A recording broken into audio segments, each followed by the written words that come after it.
কত জমি দরকার মানুষের? গল্পটি রাশিয়ার এক লোভী লোক পাহুমকে নিয়ে। তার জমি কেনার দিকে ঝোঁক অনেক বেশি। কারো কাছে জমির কথা শুনলেই তার চোখ চকচক করে ওঠে। কম দামে জমি বিক্রি হলে তিনি তা কিনতে মরিয়া হয়ে পড়েন।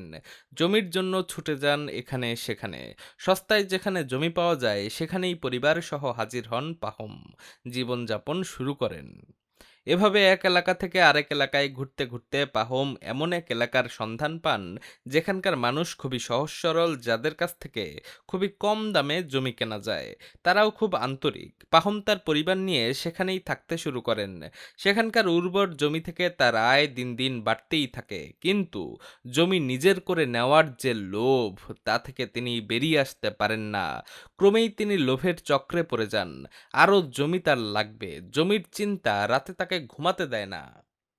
এমনই চিন্তার সময় তার কাছে খবর আসে অনেক দূরে উর্বর এক এলাকা আছে। সেখানে জমির দাম এখানকার চেয়েও অনেক সস্তা, ফসলও বেশ ভালো ফলে। এতে করে আরো আরামে থাকতে পারবেন পাহম। জমি নিয়ে তার দুশ্চিন্তাও থাকবে না। অনেক চিন্তা ভাবনা করে পাহম সিদ্ধান্ত নেন তিনি ওই এলাকায় পাড়ি জমাবেন। জমি তার দরকার।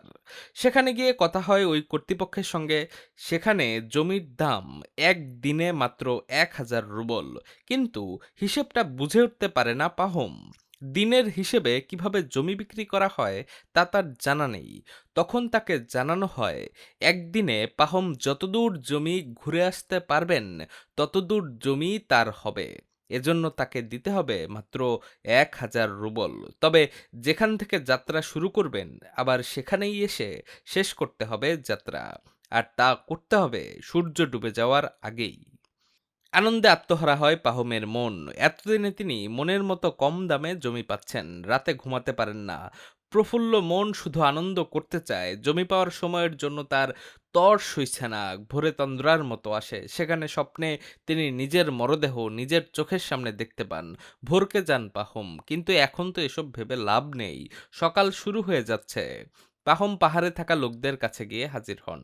তার মাথায় থাকা টুপিতে ১,০০০ রুবল রেখে যাত্রা শুরু করেন তিনি। যাত্রার শুরু থেকেই বেছে বেছে ফসলের জন্য উপযোগী জমিগুলোতে চিহ্ন দেন তিনি। মাঝে মাঝে কিছুটা বিশ্রাম নিলেও তখনই বসে পড়েন না তিনি। বসে পড়লে যদি ঘুম পায় তখন সব শেষ হয়ে যাবে।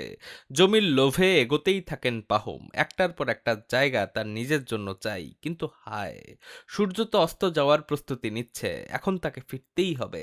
কিন্তু দৌড়েও টুপিটার কাছে ফিরতে পারবেন না বলে মনে হয় তার। তাই কষ্ট করে হলেও জোরে পা চালান পাহুম। এতে তার প্রচুর কষ্ট হচ্ছিল, কিন্তু কিছুই করার ছিল না। অবশেষে সবার উৎসাহ পেয়ে শুরুর জায়গায় এসে পড়ে যান পাহুম। সবাই বাহবা দিতে থাকে তাকে। অনেক জমি পেয়েছে সে, যা অনেকটাই কল্পনার বাইরে। কিন্তু তার মুখ তুলে দেখা যায় তার মুখ থেকে রক্ত বের হচ্ছে। মারা গেছেন পাহুম। এত জমি তার কাছে গেল না। তার জায়গা হলো শেষ পর্যন্ত পা থেকে মাথা পর্যন্ত ৬ ফুট জমিতে।